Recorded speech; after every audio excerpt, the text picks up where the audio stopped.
Best Irish music on irishradio.org with Jerry Byrne. I'm Jerry Byrne. It's Irish Radio now. Since that lockdown, I've been speaking to many people involved in music and involved in entertainment. My next guest is a gentleman who's been involved in music for a long time. Not alone as a singer and a musician, but also a songwriter and music producer. Who in the past actually has produced in the famous Gene Stewart Studios and recorded many artists over those years. I'm delighted to say hello to a man who's an institution in music, Crawford Bell. Crawford, how are you? I'm very good, Jerry. Lovely to see you, or lovely to not see you but hear you. Crawford, same as that. Listen, you go back in music many moons. When did you start out? Oh, really started when I was about 14, 15. One of my brothers bought a guitar, and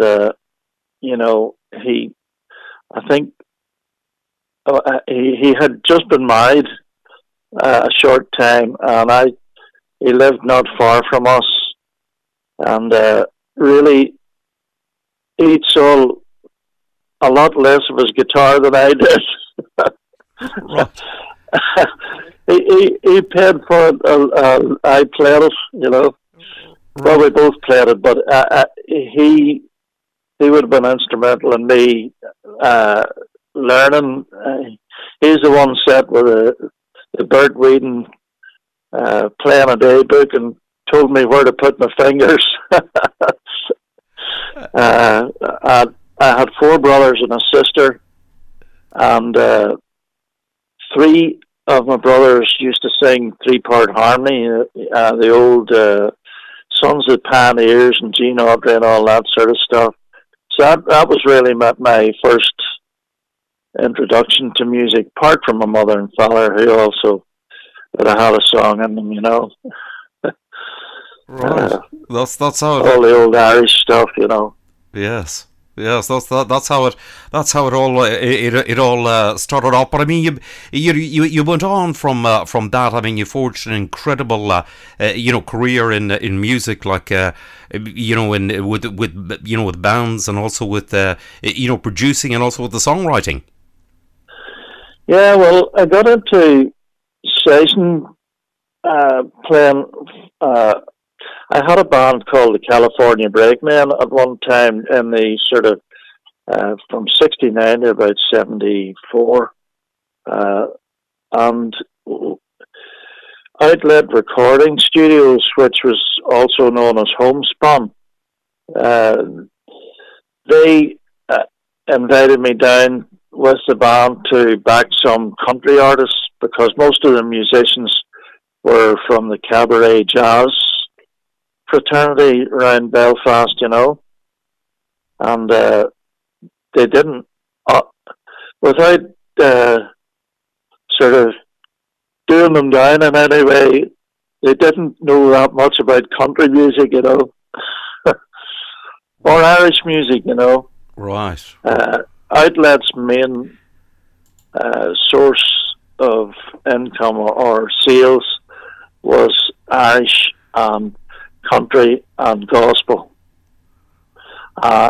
Traditional Irish and popular Irish and country and gospel. Right. They also recorded all sorts of stuff there. Irish dancing music and flute bands. You name it, they recorded it, Right. Yes, they had. I'll have to say they did a huge amount of material. Yeah, you would have been familiar with a lot of the artists. Oh, sure. yes, indeed. I mean, they were absolutely huge. They really were. From back in the day, they did. They were just probably one of the I dare say even the one of the biggest record companies in all of Ireland at the time. Yes, there would have been. That's a fact. Yeah, they were just absolutely huge at that time. Now, you went on then for a period of time. I believe around the 1980s. You were the actual producer. You were the main man in the studios of Gene Stewart. Yeah. I worked with Gene for 5 or 6 years, and he was a great guy. I have very fond memories of those days. Yes, I bet. It was a fantastic time. I mean, there was a huge amount of material. That you were the producer of back in those days. Yeah, we got through quite a lot of stuff. A good variety of artists came in. I remember one of them was a young man called Declan Nerney, who was playing lead guitar for Brian Call. And Brian brought him into the studio to record his first single. So I was on the ground floor there, Wow, yes. I remember that well. Was that a picture of my world? I think it was Pretty Little Girl from Oma. Oh, right. I can't remember now what the song was. To be honest, my memory plays tricks on me. Well, going back a long way, Crawford. Going back a long way, yes. It's no surprise there. But the amount of material. I mean, needless to say, you were, as well as producing, you probably played guitar on many of those recordings back in the day. Yeah, I played mostly rhythm guitar. I would have played the odd wee bit of lead, but I wouldn't call myself a lead player. And I would done a lot of harmonies and stuff, So. Yes. They had. You were. I must say, you were very, very back in the day. You were very highly regarded by your peers in music as a producer. I mean, many of them actually would put on part of the blurb how a particular song or a particular album was produced by you. Oh, that's nice to know. Yes. That's nice to know. Yeah, you were more highly sort of thought of possibly than you actually think, because I know that that statement was quoted to me on so many occasions. It's been produced by Crawford Bell, which meant that's really nice to know. That's a great compliment, Yes, it is indeed. That they definitely had a high regard. When did you start the songwriting? I've written a few songs over the years, way back. In fact, an album I did with Gene Stewart probably had the first song that I would have written. What was it called? Daddy's Fireside Lullaby. Yes. Yeah. Remember it. I had a wee bit of Lura in it in the chorus, Right. One of my favourites, my daddy's favourites would have been Lura. He would have sat and sung that by the hearth, Yes. of a cold winter's night. Yes, the old classic, Irish lullaby from many moons ago. But you also worked. I mean, you also did numerous other things. You were involved in various country music shows that were performed over the years. Yeah, managed a show. We started out with the Breakmen. California Breakmen. We played sort of pure American country, and the Jamaican promotions would have booked us for opening up the shows for when they brought American acts over. So we opened up for people like Slim Whitman. We opened up for Roy Orbison, actually, on one occasion. And Conway Twitty, Loretta Lynn, people like that, you know. Right. Bill Anderson. Although some of them were not on separate shows. There was the Country Caravan show by Capitol Records, and there was the MCA Decca show with all the country artists on it, you know. It was a great experience, and gave us a sort of an open taste for concert shows, you know. Yeah. And then later on, when I joined Outlet Homespun Records, Jim Goff, who ran the distribution side of it, I put a wee idea to him about a week's worth of concerts in Port Stewart, which is a holiday resort in the north, very north of the island. And it went, I had originally booked it myself to put myself in the band and a couple of other artists on, and then it sort of took cold feet at it because I'm no promoter. And I said to Jim Goff, I have this hall booked in Port Stewart, and I'm a wee bit worried about it. And he says, what way? I says, well, I have booked a few artists, and, you know, I'm a bit worried that I'll lose a lot of money out of it. And he said, well, who have you booked? I booked Joey Hamilton and Gene Fitzpatrick, who were both on the label, you know. Okay. He says, I tell you what, don't you worry about a thing. The company here will foot the bill, will call it the Homespun Show and put another couple or three artists on with what you've already booked.